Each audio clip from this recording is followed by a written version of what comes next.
بسم الله الرحمن الرحيم فيها يفرق كل أمر حكيم أمرا من عندنا إنا كنا مرسلين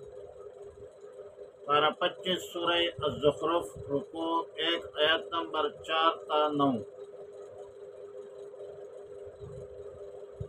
فیہا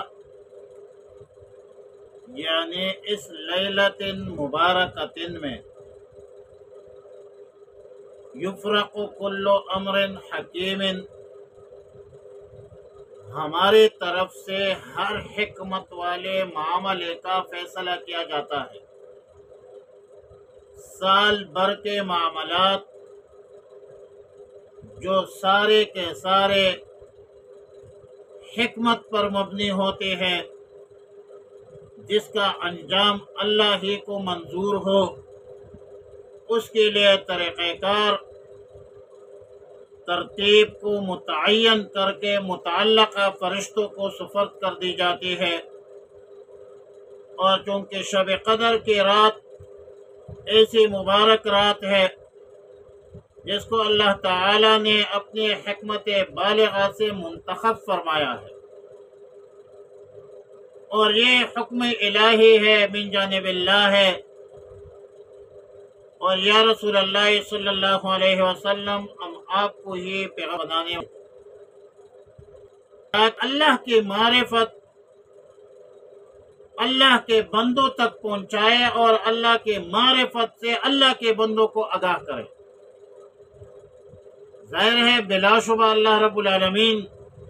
سب کچھ جاننے والا ہے، سننے والا ہے، جو آسمانوں کا بھی مالک ہے، زمینوں کا بھی مالک ہے، ان تمام مخلوقات کا بھی مالک ہے جو آسمان اور زمین کے مابین ہے۔ اب توحید کے دلائل کے واسطے یہ کافی ہے اگر تم یقین کرو، اگر تم یقین کرنے والے ہو۔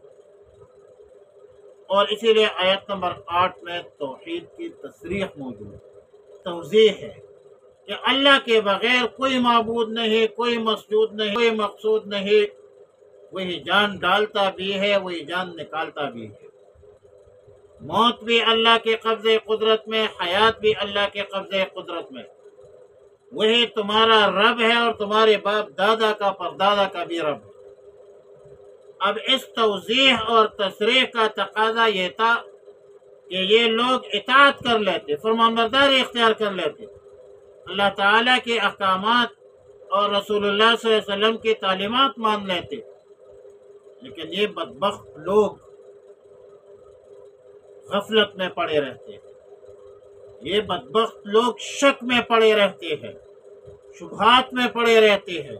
دنیا کے کیل میں مشہور رہتے ہیں۔ ان بخت آخ کی فکر حق کی طلب ہے، یہ بخت اپنے صلاحت اور لگے رہتے ہیں، دنیاوی زندگی اور مال و دولت کے عیش و عشرت کو مقصدی زندگی بنایا، نہ اللہ کی خوف ان کے دلوں میں ہے اور نہ آخرت کا خوف ان کے دماغ میں ہے۔ البتہ ایک بات ہم کے حوالے سے بعض مفسرین، بعض اہل علم نے شب برات نصف من شعبان مراد لیا ہے، اور اہل علم کچھ روایات بھی اس حوالے سے ذکر فرماتے ہیں، جس کے متعلق حافظ عماد الدین ابن کثیر رحمہ اللہ فرماتے ہیں کہ یہ روایات مرسل ہے، نصوص صریحہ کے مقابلے میں قابل اعتماد نہیں ہے۔ اسی طرح قاضی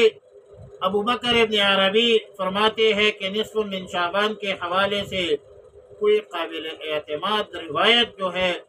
وہ ایسی نہیں ہے جس سے یہ ثابت ہو کہ رزق، موت و حیات کے فیصلے اسی رات میں ہوتے ہیں۔ لیکن تفسیر روح المعانی علامہ علوسی رحمۃ اللہ علیہ ایک بلا سند روایت سیدنا عبداللہ ابن عباس رضی اللہ تعالیٰ عنہما سے نقل کرتے ہیں، بلکہ ایک قسم تطبیق کرتے ہیں کہ رزق اور موت و حیات کے فیصلے نصف من شعبان لیلۃ البراۃ کو لکھے جاتے ہیں، اور لیلۃ القدر کو، شب قدر کو فرشتوں کے حوالے کیے جاتے ہیں۔ باقی شب برات کی فضیلت کا جو معاملہ ہے تو یہ ایک مستقل معاملہ ہے، مستقل مسئلہ ہے، جو بعض روایات میں منقول بھی ہے، اگرچہ ضعیف روایات ضعیف ہے، اس میں شک نہیں ہے۔ اور اسی وجہ سے قاضی ابو بکر ابن عربی شب برات کی فضیلت سے کرتے ہیں۔ پھر بھی سند کے اعتبار سے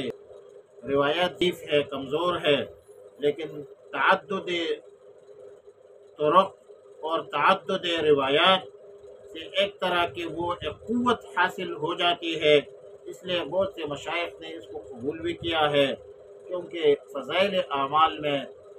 ضعیف روایت پر عمل کرنے کی بھی گنجائش ہوتی ہے۔ ضعیف روایات بھی فضائل میں ہوتی ہے، فضیل حکم نہیں ہوتی، لیکن تو ثابت ہے۔ یفرق کل امر حکیم فیہا، اس رات میں یفرق طے کیا جاتا ہے، کل امر ایک حکم، من حکمت والا، امر من عندنا جو حکم ہوتا ہے، من عندنا ہمارے ہاں سے، نامثلین بیش ہم ہی بیش والے، رحمتا من ربک، رحمت سبب آپ کے رب کی طرف سے، انہو بے شک وہی ہوا السمیع سننے والا ہے، العلیم جاننے والا ہے،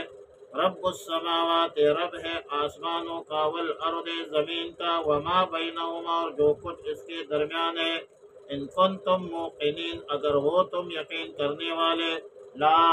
الہ معبود نہیں الا ہوا اس کے، یحیی زندہ کرتا ہے، ویمیت اور مائے، ربکم ہے تمہارا، وربم اور ہے کرے، آبائکم الاولین پہلے باپ دادوں کا بھی، بل ہم فی شک یلعبون یہ تو شک میں ہے، کھیل رہے ہیں، کود رہے ہیں، کھیل کود میں لگے ہوئے ہیں۔ اللہم صلی علی محمد افضل صلواتک بعدد معلوماتک وسلم علیہ، اللہم صلی علی جمیع الانبیاء والمرسلین وعلی آلہ الطیبین واصحابہ الطاہرین وعلی من تبعہم بإحسان